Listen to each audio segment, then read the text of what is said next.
Bonsoir à tous, nous sommes sur le canton numéro 10, le canton de Marie-Galante. Je vous rappelle que les sortants sur ce canton sont Marie Zetzol et Martyr Nago. Ce soir, notre binôme est composé de Marie Zetzol et puis Jean-Claude Maes. Donc pour Marie Zetzol, de 2004 à 2010, elle a été conseillère régionale avec Lucette Michaud-Chevry. De 2010 à 2016, elle a eu un parcours avec Victorin Lurel, toujours en tant que conseiller régional. Et puis, elle a été élue maire de Grandbourg de Marie-Galante. Et je vais faire un peu court puisqu'il y a une histoire derrière tout cela. Mais elle a été élue maire de Grandbourg de Marie-Galante depuis 2013 jusqu'à ce jour. Elle est présidente de la CCMG depuis 2015 et vice-présidente du département. Alors, concernant M. Maes, il est retraité, je ne vous ai pas dit, donc pour Marie Zetzol, profession médecin, mais ça je pense que vous le savez. Jean-Claude Maes, lui, est retraité, il a fait ses débuts en politique en 2001 en tant que conseiller municipal. Ensuite, il a été le premier adjoint sous la mandature de Marlène Bourgeois, miraculeux. Et puis, aux dernières élections municipales, il a été élu maire de la commune de Capesterre de Marie-Galante et c'était en 2020, donc l'année dernière. Madame, Monsieur, bonsoir et merci d'être avec nous sur ce plateau. Je débuterai par vous, Marie Zetzol. Alors, vous êtes sortante sur ce canton. Vous vous représentez, on va dire, à cette élection. Alors, on vous attendait peut-être avec Monsieur Nago. On connaît un petit peu l'histoire, mais enfin, bref. Vous y êtes. Alors, qu'est-ce qui vous a motivé puisque je me rappelle que vous avez dit à l'époque, je me concentre sur Marie-Galante, je veux vraiment me pencher sur les affaires de Marie-Galante, mais aujourd'hui, vous êtes à cette élection, alors finalement, vous êtes dit, pourquoi ne pas y aller? Alors, bonjour à tous, bonjour à tous vos téléspectateurs, notamment à ceux de Marie-Galante. Il faut quand même que je vous dise, et c'est la vérité, on doit à la vérité de dire qu'il n'était pas prévu que je sois à cette élection, puisqu'il y avait eu une réunion des maires, des 3 maires de Marie-Galante, et nous nous étions entendus pour que le binôme se fasse entre Capesterre et Saint-Louis. Grandbourg n'assurerait que la suppléance. Monsieur le maire de Saint-Louis avait décidé que lui se positionnerait au niveau des régionales et Monsieur Maes, maire de Capesterre, au départemental avec une femme binôme pour faire le binôme de Saint-Louis. Pendant un mois, nous pensions que cet accord était figé, puisque nous avons eu cette réunion de façon très formelle. Sauf qu'il y a 15 jours, le maire de Saint-Louis nous apprend qu'il a fait le choix de dénoncer cet accord et de se présenter au départemental avec tous nos opposants, l'opposant de monsieur le maire de Capesterre et les opposants de Grandbourg. Donc voilà pourquoi je me retrouve à ces élections aujourd'hui. J'avais pourtant voulu et j'avais souhaité, et je pense que c'était une idée partagée par les 3 maires, de faire cet équilibre sur le territoire, de permettre justement qu'on arrête de dire que tout est concentré à Grandbourg. Et c'est pour cela que j'ai refusé toutes les sollicitations au niveau régional de tous les candidats qui m'ont sollicité pour être, que ce soit en 2e place ou en 3e place, pour laisser la place à mes collègues maires de Capesterre et de Saint-Louis. Monsieur Navis s'était à l'époque positionné au régional et Monsieur Maes au départemental. Et même comme binôme, je ne proposais pas d'élus de Grandbourg, je ne les proposais qu'à une suppléance. Voilà ce qu'était l'accord des 3 maires que Monsieur Navis a foulé aux pieds. Il a préféré de sa propre initiative, décider de ne pas respecter la parole donnée aux 2 autres maires et d'aller avec tous nos opposants. Voilà ce qui explique ma présence aux côtés de M. Maes pour défendre les intérêts de Marie-Galante, parce que je pense que la parole de l'homme vaut l'homme, et ça c'est important de respecter la parole donnée. Alors pourquoi avez-vous voulu faire ainsi, un petit peu mettre en phase le territoire? Pourquoi était-ce nécessaire de faire ainsi? Parce qu'il est souvent dit, et si vous venez à Marie-Galante, souvent on a l'impression que tout c'est Grand-Bourg, et c'est pour cela que dès mon élection à la présidence de la communauté de communes, j'ai cassé le schéma habituel. Le schéma habituel, c'était le président de Grand-Bourg, un vice-président de Grand-Bourg, ça faisait 2 représentants de Grand-Bourg, un vice-président Capesterre, un vice-président Saint-Louis. J'ai cassé cela en 2015 en y arrivant, en proposant une présidence Grand-Bourg, puisque j'ai été élu à l'unanimité, moins 1 ou 2 voix, je crois. Et j'ai proposé tout de suite 2 vice-présidences Capesterre, 2 vice-présidences Saint-Louis. Ce qui veut dire que dans le bureau communautaire, je ne suis pas majoritaire. Et c'est pour casser cette idée que c'est Marie Zetzol, c'est Grand-Bourg qui a le pouvoir, que j'ai voulu équilibrer comme cela. Et dès ces élections communautaires, nous nous étions déjà entendus pour dire qu'on fait comme ça à la communauté de communes et aux élections régionales et départementales, nous travaillerons ensemble pour mettre Capesterre et Saint-Louis dans l'une ou l'autre des collectivités. Je pense que pour l'équité, pour l'équilibre, c'était mieux que les 3 maires s'entendent, parce qu'on sait bien que tant que les 3 maires ne seront pas unis, Marie-Galante ne pourra pas avancer. Et il est dommage de voir qu'un nouvel arrivé aux affaires ne l'ait pas compris, malheureusement. Mais pour moi, avec l'expérience, tant que les 3 maires ne seront pas unis pour porter une voix forte pour Marie-Galante, Marie-Galante ne pourra pas avancer. Alors justement, quels sont les arguments du maire de Saint-Louis? Je pense que vous aurez tout loisir de les lui demander, parce que moi j'ai insisté en lui disant très simplement, mais pourquoi tu fais ça? Je ne comprends pas. Tu es vice-président, 2e vice-président de la communauté de communes, tu ne t'es en charge des affaires économiques et financières de la communauté de communes, c'est dire la confiance que je lui ai accordée. Tu ne t'es jamais abstenu à quoi que ce soit, tu ne t'es jamais opposé ni voté contre quoi que ce soit. Tu as participé à l'élection de la présidence sans aucun problème. Brusquement, tu passes à l'opposition. Au moins, explique-nous pourquoi. Ce à quoi il m'a répondu brièvement, « Oh, moi-même, en pas là pour été, alors ça. » Voilà. En pas là pour? En pas là pour été, alors ça. Et je lui ai dit, excusez-moi, c'est un peu trivial. Je lui ai dit, alors comme ou pas là pour été, ou quoi foutre en bordel et ou quoi parti. Il s'est levé, il allait prendre son bateau. Puisque c'était au cours d'un conseil communautaire, et il est toujours pris par le temps, il faut qu'il regagne son domicile et il prend le bateau de 4 heures. Jean-Claude Maes, vous êtes triste de cette situation?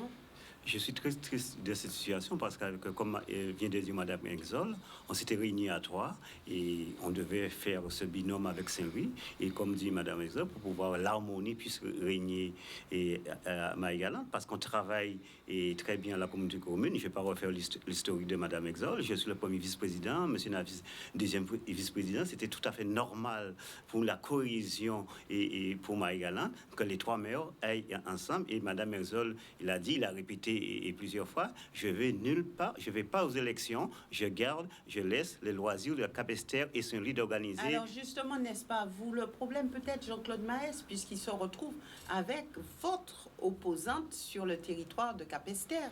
Mais jusqu'à ce jour, j'ai pas de problème avec M. Navis. M. Navis est dans les commissions économiques et financières et je fais partie de ces commissions. On travaille ensemble. Même hier soir encore, on avait une commission, on travaille ensemble. J'ai pas de problème. Moi, je suis pour l'intérêt général et majeur de Marie-Galante. C'est ça qui m'intéresse. Le problème d'homme ne m'intéresse pas. C'est faire avancer le pays Marie-Galante qui m'intéresse. Comment faire l'union aujourd'hui à Marie-Galante? Là, nous, on était partis pour faire l'union. Et c'est vrai que M. Navis a fait bon à part. Loisir que de l'opposer et de lui poser la question. Moi, je suis pour l'union, pour Marie-Galante, et on a vu avec tous les problématiques de Marie-Galante, de la canne et tout ça, de l'usine, et Madame Exol et moi, on était toujours unis et pour Marie-Galante pour apporter une solution positive pour Marie-Galante. C'est ça qui m'intéresse. Le problème d'homme politique, ça m'intéresse pas. C'est vraiment les affaires de Marie-Galante et qu'on puisse faire avancer, que nos enfants puissent nous garder avec un œil bienveillant pour dire Madame Exol, Monsieur Maes, on a fait du bon travail et pour le pays Marie-Galante. C'est ma procuration principale, ça. Ouais, votre préoccupation principale. Maintenant, Marie Zetzol, vous êtes sortante sur ce canton de Marie-Galante. Alors, est-ce qu'on peut dire que vous avez eu tous les moyens pour pouvoir œuvrer sur ce canton? Alors, c'est vrai qu'avec Marty Anago, qui est avec nous, Marty Anago nous accompagne, il n'a pas souhaité se représenter, mais il nous accompagne. Nous avons fait le maximum en fonction des moyens qui nous étaient donnés. En tant que vice-présidente du département, je suis fière de notre bilan. Notre bilan, il a consisté, dans chaque axe de compétences du département, à travailler pour l'intérêt de Marie-Galante et des Marie-Galantais. C'est ainsi qu'au niveau social, toutes les aides qui dépendent du département, les Marie-Galantais peuvent en profiter. Nous avons à Marie-Galante une antenne du conseil départemental avec des agents du département qui aident la population, les administrés qui en ont besoin, qui les accompagnent. Donc au niveau social, nous n'avons pas ce problème. À Marie-Galante, nous avons eu un accroissement du taux des bénéficiaires de RSA, vu la crise, vu le contexte, mais ils ont accès à toutes les aides départementales. À côté de ça, nous avons les compétences du département se portent surtout sur le foncier agricole de Marie-Galante. Vous savez que le département est propriétaire du tiers de la surface agricole de Marie-Galante. Nous avons, pendant cette mandature, sous la houlette de Madame Borel, cherché à régulariser tous ceux qui étaient occupants sans titre. Parce que vous savez qu'à Marie-Galante, il y a ce problème au niveau du foncier où les parents se transmettent les terrains sans toujours avoir le bail. Ce qui fait qu'en sortant, ils n'auront pas de retraite. Nous avons régularisé les situations les plus prégnantes de façon à ce que ces gens, quand le bail sera fini, peuvent bénéficier des droits à la retraite. Nous avons, d'autre part, au niveau du foncier agricole travaillé, le département a mis à disposition de la communauté de communes les terres de grand bassin qui nous permettent de réaliser le projet d'agrivoltaïsme que nous portons depuis tantôt. Voilà au niveau du foncier agricole. Et pour la prochaine mandature, mais là on est au stade du bilan, je pense que nous aurons à intervenir plus tard. Voilà. Nous avons le problème du collège à Marie-Galante. Nous avons eu à porter cette réflexion pendant toute cette mandature passée. Il faut savoir qu'au niveau scolaire à Marie-Galante, il y a 3 collèges. Le collège de Capesterre, c'est 105 enfants. 105 enfants. Le collège de Saint-Louis, 115 enfants. Le collège de Grandbourg, 315 enfants. Vous comprenez bien que pour 550 enfants, nous ne pouvons pas continuer à avoir 3 collèges. Donc la réflexion s'est portée et nous avons eu à réfléchir avec les anciens maires de l'époque, savoir que faire. Madame Borel, à l'époque, avait proposé un collège unique pour faire un collège avec tout ce qu'il faut comme infrastructure, mais un collège qui regroupe tous ces enfants. La réflexion continue à se poursuivre, ça fera partie des projets à venir, mais en tout cas, nous avons ce problème à mettre sur la table, le problème du collège à Marie-Galante. Alors justement, concernant ce collège unique, le binôme de M. Axipé disait que la population n'est pas informée de tout cela, que les choses se font un petit peu sous cap, mais que la population n'est pas associée à ce qui se passe sur le canton. Qu'avez-vous à répondre à cela ? Alors, il est facile de dire cela, mais je peux vous dire que Madame Borel s'est déplacée en personne, a rencontré les maires de l'époque. Nous avons travaillé avec ça. Régulièrement, nous avons eu à rencontrer les représentants de parents d'élèves. Sauf que c'est vrai que la dernière fois que je m'y suis rendue au conseil d'administration du collège de Capesterre, pour ne pas le citer, il n'y avait qu'un seul représentant des parents d'élèves, alors qu'il y en a plusieurs normalement. Donc, nous avons porté l'information. Après, si eux ne viennent pas aux rencontres que l'on fait, nous n'y pouvons rien.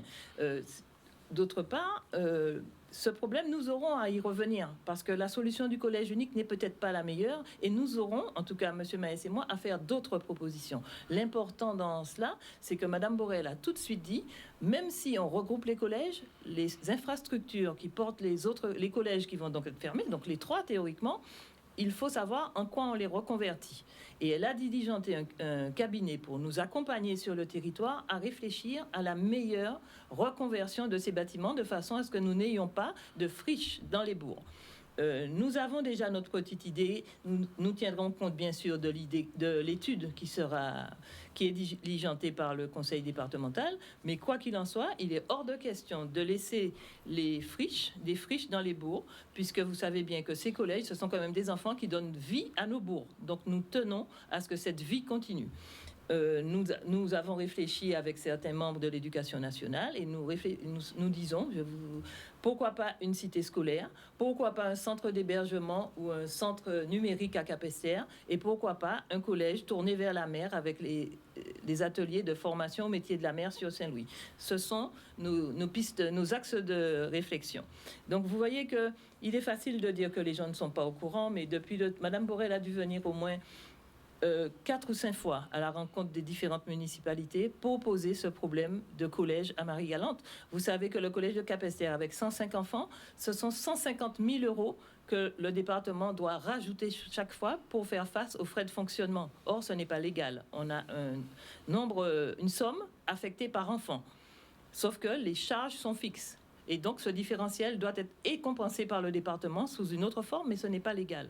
Donc, voilà ce qui fait que, de toutes les façons, nous aurons à réfléchir à cette problématique du collège, de la scolarité, parce que le lycée, même s'il relève de la région, le lycée de Marie-Galante n'a que 400 enfants. Donc, ce n'est pas possible non plus. Donc, c'est pour ça que l'idée de cité scolaire est venue. Pourquoi ne pas regrouper tout le monde pour avoir des vraies infrastructures avec tout ce qu'il faut, bien sûr, un établissement de bon niveau pour répondre aux besoins de nos enfants. Alors, ce qui est revenu, c'est qu'au niveau des terres agricoles aussi, il y a un certain problème. Les agriculteurs ont été quelque peu oubliés selon vos adversaires. Alors l'usine aussi, c'est revenu. Globalement, alors ce qui se dit, c'est que effectivement, vous ne mettez pas à contribution les acteurs tels les agriculteurs, etc. Bien sûr, ce sont vos adversaires qui le disent. Alors, il est facile pour moi de répondre déjà à cette discussion, puisque m'accuser de ne pas mettre à contribution les acteurs, je dois être le seul maire de Marie-Galante, de Guadeloupe, à avoir 5 agriculteurs dans son équipe municipale. D'accord ? Je voudrais bien savoir quelle autre équipe municipale a autant d'agriculteurs en son sein. D'autre part, le problème des terres agricoles, je vous l'ai évoqué tout à l'heure, à Marie-Galante, les gens, enfin, certaines personnes, le grand-père a eu un bail avec le département, et ils estiment qu'ils sont chez eux, tant et si bien que le département a mis en place une régularisation du lot habitable. Ça veut dire que parce qu'ils ont construit, à l'époque, on pouvait construire sur les terres agricoles, dès lors qu'on était agriculteur. Avec Madame Borel, on a régularisé toutes ces situations et on leur a vendu l'assise de la maison. Mais ils ne peuvent pas être propriétaires. Souvent, il n'y a même plus d'agriculteurs dans la famille, mais comme le grand-père avait exploité le terrain, et ça crée des conflits d'usage, puisque quand vous installez un nouvel agriculteur, celui qui a vécu là depuis 100 ans pense que c'est son terrain. Or, c'est un terrain départemental. Donc, nous avons eu toutes ces situations à détricoter. Nous avons réussi pour certains, et nous continuons. Il faut faire ce travail-là. Parce que souvent, l'agriculteur marie-galantais, c'était le grand-père, le fils est devenu instituteur, le petit-fils, il vit au Canada, et ils estiment que le terrain est encore à eux. Or non, c'est le terrain du département pour mettre les agriculteurs au travail. Donc nous avons quelques cas comme ça, nous en avons réglé certains, nous devons continuer, même si la mandature prochaine, mon ambition, et c'est mon axe prioritaire, sera de mettre les terres du département à disposition des nouveaux agriculteurs avec un contrat, avec des choses bien cadrées, savoir qu'est-ce qu'on va faire, parce que n'oubliez pas que nous avons le devoir de renforcer la filière canne-sucre et aussi d'aller vers la diversification. Marie-Galante, je le rappelle, n'a pas le problème de chlordécone. Nous avons à profiter de cela pour revenir à l'agriculture. Nous avons aussi ce problème d'eau agricole. Je pense que ça, ils auraient pu plutôt nous interpeller sur ce problème d'eau agricole à Marie-Galante, qui reste un vrai problème. Et pendant la prochaine mandature, nous aurons à travailler là-dessus, la réhabilitation des mares, puisque nous avons plus de 150 mares sur le territoire. La réhabilitation des mares est un véritable axe de travail. Pourquoi pas un deuxième barrage du côté de Capesterre, puisqu'on sait que c'est là qu'il y a les terres à haute valeur agricole. Donc, vous voyez que nous avons des chantiers, plutôt que de critiquer, de toujours se lamenter. Nous avons une ambition pour le territoire. N'oubliez pas que notre projet premier, c'est l'autosuffisance alimentaire, l'autosuffisance énergétique, l'autosuffisance alimentaire. Donc, nous allons travailler à faire que le département nous donne les moyens d'arriver à cela, puisque la crise Covid nous a montré que nous avons le devoir d'être autosuffisants sur le territoire. D'accord, donc tout à l'heure avec vous, je vais poursuivre Monsieur Maes sur vraiment vos ambitions si vous êtes élu pour cette nouvelle mandature. Mais j'aimerais tout d'abord laisser une citation à votre appréciation, une citation qui nous vient de François Bayrou. Ça vous dit? Non. François Bayrou, centriste, homme politique. Oui, je le connais, oui. D'accord. Oui. Alors, François Bayrou dit: le ralliement, ça ne marche jamais. Ce qui marche, c'est le rassemblement. Il dit aussi que derrière le ralliement, il y a le désenchantement et puis l'effacement. Et derrière le rassemblement, il y a le courage et le succès. Alors, que pensez-vous de cette citation? Moi, je vais opter plutôt pour la dernière version, pour le rassemblement. Moi, c'est le rassemblement que j'ai fait avec Madame Exol. Nous travaillons ensemble depuis 2 mandatures à la communauté des communes. C'est une dame compétente, ouverte, comme on dit. C'est une démocrate. C'est vrai qu'il n'a jamais empêché aucun conseiller comment dirais-je, aucun conseiller communautaire de travailler. Les dossiers ils sont là.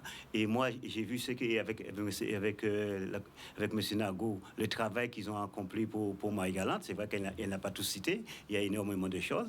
Moi, je viens en complément et de ça pour apporter ma vision là-dessus. Et surtout, moi, je suis axé surtout sur le social, sur les personnes âgées, sur la jeunesse. Et ça, c'est important pour moi parce que vous savez que la population de la Guadeloupe est vieillissante. C'est important. Il y a des niches d'emploi importantes pour notre jeunesse et là-dessus parce que vous savez, 95% des Marie-Galantais sont propriétaires de leur maison, mais souvent pour la vieillesse, les maisons sont mal adaptées.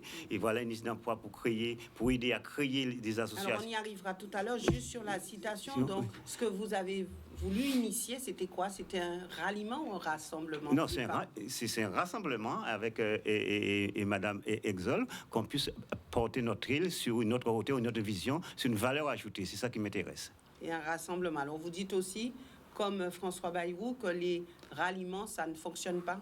Pas tellement. Ouais. Pas du Alors, tout. quelle différence on fait entre ralliement et rassemblement? Un ralliement, ça veut dire on peut faire un ralliement par opportunisme. Ça veut dire, bon, Madame Exol ou un autre candidat, je me rallie parce que je vais être élu là-dessus, mais j'ai aucune conviction. Je ne vais rien rapporter de complémentaire parce que je pense que quand on est un binôme, il faut être complémentaire de son binôme. Et je crois avec Madame Exol, on est complémentaires sur nos expériences. C'est ce qui est important pour moi. Marie Exol, sur cette citation de François Bayrou. Je partage tout à fait l'analyse qu'a faite Monsieur Maes. Moi, nous rassemblons nos compétences, nous rassemblons nos efforts, nous rassemblons. Je crois qu'un ralliement, Monsieur Maes l'a très bien dit, un ralliement, c'est opportunisme, comme font ceux qui sont en face de nous.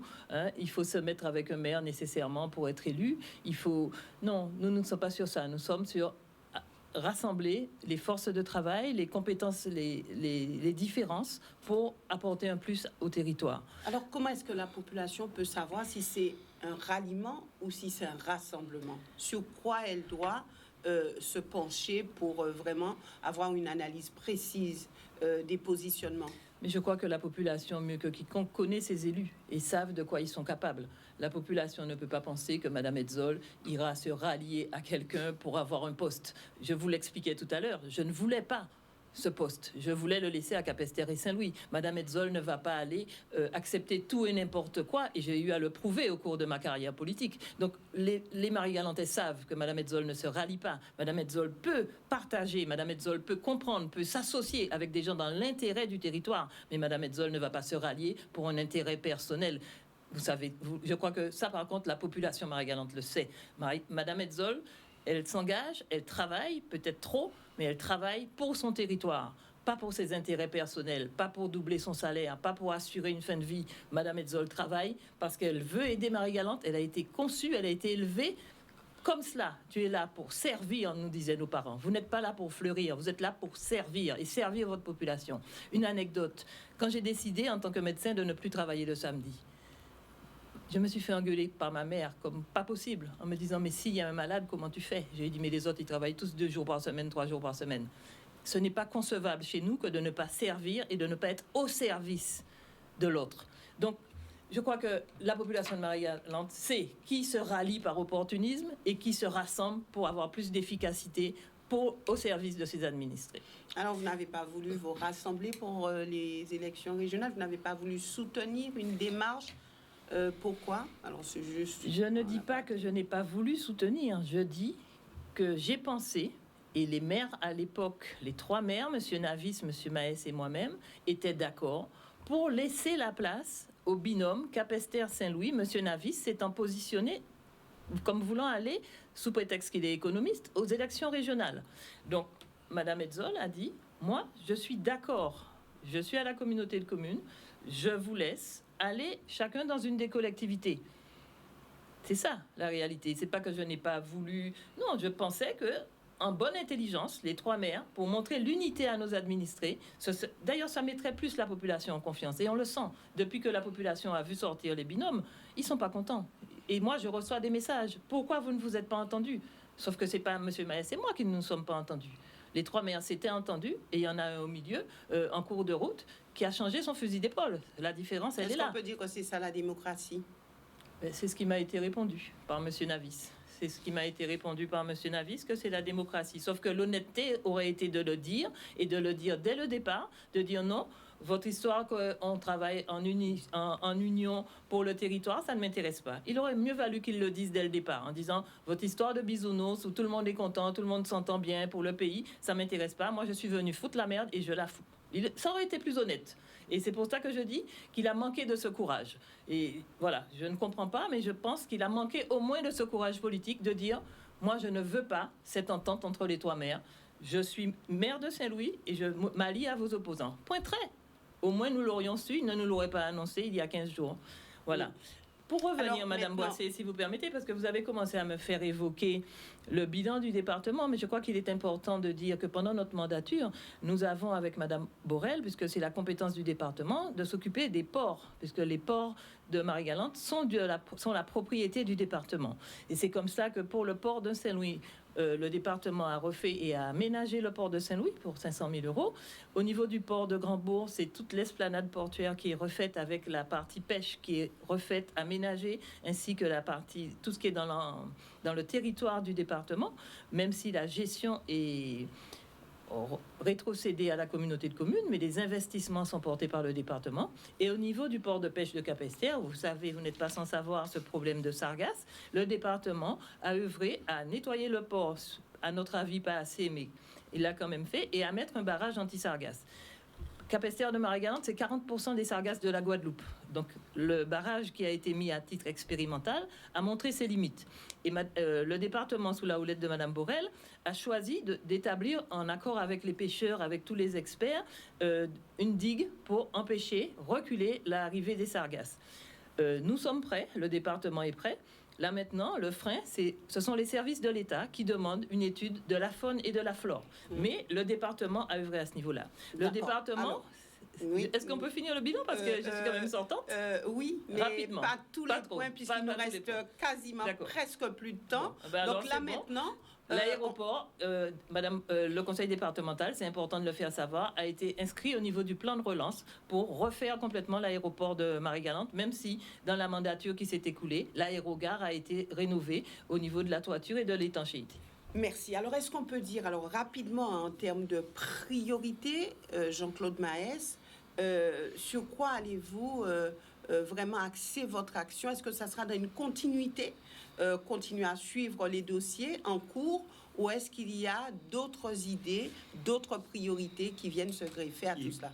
Il faut suivre les dossiers en cours parce qu'il y a des dossiers importants. Je ne vais pas répéter ce que Mme Exol vient de dire, mais s'il y a d'autres dossiers, comme je veux dire, le social sur les personnes âgées. Vous savez, avec la pandémie la pandémie, qu'on a eu de plus en plus de pauvres. Vous savez, récemment, il y a une statistique qui dit que la Guadeloupe est un pays pauvre parce que les salaires médians, c'est autour de 700 €. On a des personnes âgées, isolées, qui sont tout seuls. Vous savez que dans les EHPAD, ça coûte assez cher, comme je vous dis, qu'il est important aussi de pouvoir garder les personnes âgées chez eux et créer. Et il y a des niches d'emploi à créer autour de ça, avec des associations, avec des jeunes, pour garder notre jeunesse et sur le territoire. C'est important. Et Madame Exol a parlé tout à l'heure sur le développement agricole. C'est important aussi. Et là-dessus, il y a l'espoir aussi qu'on puisse, avec la jeunesse, c'est important.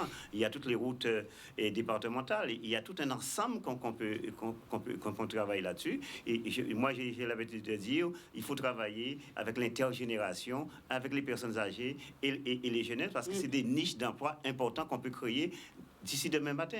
Et le rôle en tant que conseiller départemental, c'est de favoriser la création d'entreprises et d'associations pour aider ces personnes âgées et l'employabilité aussi des jeunes. C'est ça, c'est important pour moi. D'accord. Alors, sur quoi vous engagez-vous ce soir face à cette population? je m'engage à apporter des solutions pérennes et pour eux, avec la compétence et du département, parce qu'il ne faut pas dire comme tous les élus, parce que vous savez, avec la loi Notré, et le département a des compétences bien déterminées, c'est le social, c'est ça, et je pense apporter vraiment quelque chose d'important, et surtout aussi la synergie entre les CECAS et les départements, parce que c'est des compétences complémentaires. Quand vous êtes maire dans une commune comme Capesterre et les départements avec les sociales, qui est-ce qui est plus apte à donner les informations aux conseils et départementaux? Ce sont les agents sociaux pour pouvoir relever les problématiques qu'on rencontre sur notre commune, sur notre île. C'est important. C'est vraiment une connexion très forte avec les CECAS et les départements. Merci Jean-Claude Maes. Alors pour vous, Marie-Z Zoll, quel engagement face à cette population? Un engagement fort? L'engagement fort, et dans notre programme, vous le verrez, c'est l'axe prioritaire qui concerne la mise à disposition du foncier départemental pour permettre à nos agriculteurs de vivre et de travailler décemment. Nous avons d'autre part toute la silver economy. Nous avons à anticiper, à former nos jeunes, à s'occuper de cette population vieillissante. Et là, je crois qu'il y a une vraie niche d'emploi. La culture et le patrimoine... Roussel a été primé par le loto du patrimoine. Nous avons à en faire quelque chose qui rapporte au territoire. D'autre part, nous aurons... Donc, je m'engage surtout sur le foncier agricole du département. Ça, c'est un axe fort. Et bien sûr, la silver economy. Merci, madame, merci, monsieur, d'être venu sur ce plateau. Rediffusion de cette émission demain à 9h30 et puis vous vous orientez vers le Facebook de Canal 10 et aussi sur YouTube pour revoir cette émission aujourd'hui, mais aussi pour revoir dans les jours à venir et faire votre choix au niveau de ce canton de Marie-Galante. Excellente soirée à tous.